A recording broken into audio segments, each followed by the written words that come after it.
ইতিমধ্যেই দক্ষিণবঙ্গেও বর্ষা প্রবেশ করেছে। উত্তরবঙ্গে নির্ধারিত সময়ের 10 দিন আগে ঢুকে পড়লেও দক্ষিণে বর্ষা এলো নির্ধারিত সময়ের 6 দিন পরে।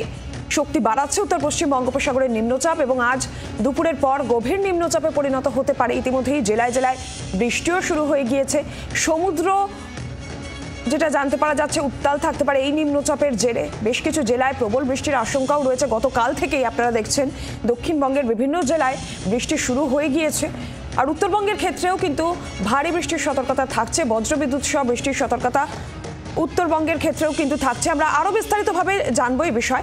অয়ন ঘোষাল সরাসরি রয়েছেন আমাদের প্রতিনিধি আমাদের সঙ্গে। অয়ন, অবশেষে দক্ষিণবঙ্গে বর্ষা প্রবেশ করলো, তার মধ্যেই এবার নিম্নচাপের প্রভাবও রয়েছে বঙ্গোপসাগরে।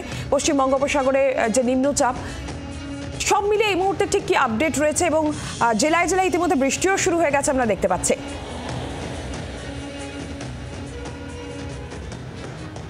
বৃষ্টি শহর কলকাতাতেও হচ্ছে, কখনো মাঝারি এবং দিনের বিভিন্ন সময়তে আজকে কলকাতাতে ভারী বৃষ্টির পূর্বাভাস রয়েছে দু এক পশলা।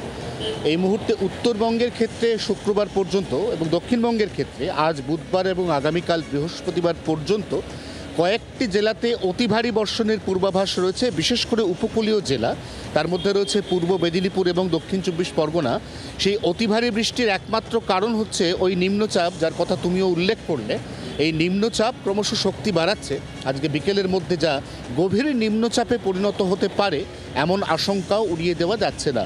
যেহেতু মৌসুমি বায়ু এই মুহূর্তে গোটা বাংলায় অ্যাক্টিভ, সক্রিয় মৌসুমি অক্ষরেখা একেবারে উত্তরের কোচবিহার থেকে দক্ষিণের সুন্দরবন পর্যন্ত বিস্তৃত। অতএব যে নিম্নচাপ দানা বাঁধছে তা আর শক্তি বাড়াতে পারবে না, কিন্তু সমুদ্রপৃষ্ঠের যে তাপমাত্রা তার সঙ্গে মিশে এই নিম্নচাপ সমুদ্রপৃষ্ঠকে উত্তাল করে তুলবে।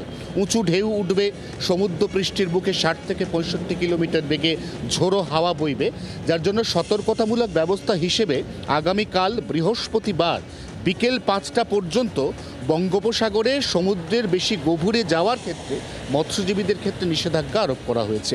বৃষ্টিপাতের পরিমাণ শুক্র এবং শনিবার সার্বিকভাবে গোটা বাংলায় কিছুটা কম থাকতে চলেছে। রবিবার থেকে মঙ্গলবার পর্যন্ত আরও একবার উত্তর অথবা দক্ষিণবঙ্গে ভারী বৃষ্টির স্পেল। মঙ্গলবারের পর আবার 3-4 দিনের বিরতি, তারপর পরবর্তী উইকেন্ডে আবারও ভারী বৃষ্টির স্পেল। অর্থাৎ সব মিলিয়ে বর্ষা দক্ষিণবঙ্গে হয়তো কিছুটা দেরিতে প্রবেশ করলো, বা উত্তরবঙ্গে প্রবেশের পরে হয়তো একটানা 11 দিন থমকে রইল মৌসুমি অক্ষরেখা। কিন্তু যখন গোটা বাংলায় মৌসুমি বায়ু অ্যাক্টিভ, তখন পর্যাপ্ত বৃষ্টি এই জুন মাসের মধ্যেই গোটা বাংলা পাবে, এমনটাই পূর্বাভাস আলিপুর আবহাওয়া দপ্তরের। নীলাঞ্জনা। একদমই অয়ন, তুমি আমাদের সঙ্গে থাকো। আর সেক্ষেত্রে উত্তরবঙ্গ এবং দক্ষিণবঙ্গে বর্ষা যেহেতু প্রবেশ করে গিয়েছে এবং মৌসুমি অক্ষরেখা গোটা বঙ্গে এই মুহূর্তে সক্রিয় যেহেতু রয়েছে, আর তারই সঙ্গে নিম্নচাপের একটা প্রভাব রয়েছে। উত্তর পশ্চিম বঙ্গোপসাগরের নিম্নচাপ আজকে দুপুরের পর যেটা গভীর নিম্নচাপে পরিণত হবে এবং যার জেরে সমুদ্র যেরকম উত্তাল থাকছে, দক্ষিণবঙ্গের বেশ কিছু জেলায় প্রবল বৃষ্টির আশঙ্কা থাকছে। যেমনটা অয়ন আমাদের জানাচ্ছিলেন, সব জেলাতেই ভারী থেকে মাঝারি বৃষ্টির সতর্কতা এবং আজকের দিকে যদি নজর রাখা যায় তাহলে 200 মিলিমিটার বা তার বেশিও বৃষ্টি হতে পারে কোথায় কোথায় পূর্ব পশ্চিম বর্ধমান, বীরভূম, মুর্শিদাবাদ, হুগলি এবং বাঁকুড়াতে। আর কলকাতা সহ দক্ষিণবঙ্গের যে বাকি জেলা সেখানে কখনো মাঝারি কখনো ভারী বৃষ্টির সতর্কতা থাকছে।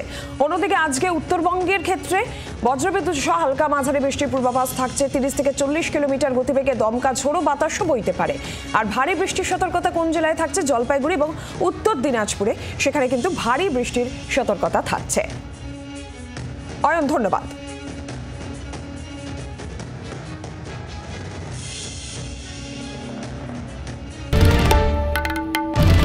বাংলার আওয়াজ, বাঙালির আবেগ, জি 24 ঘন্টা।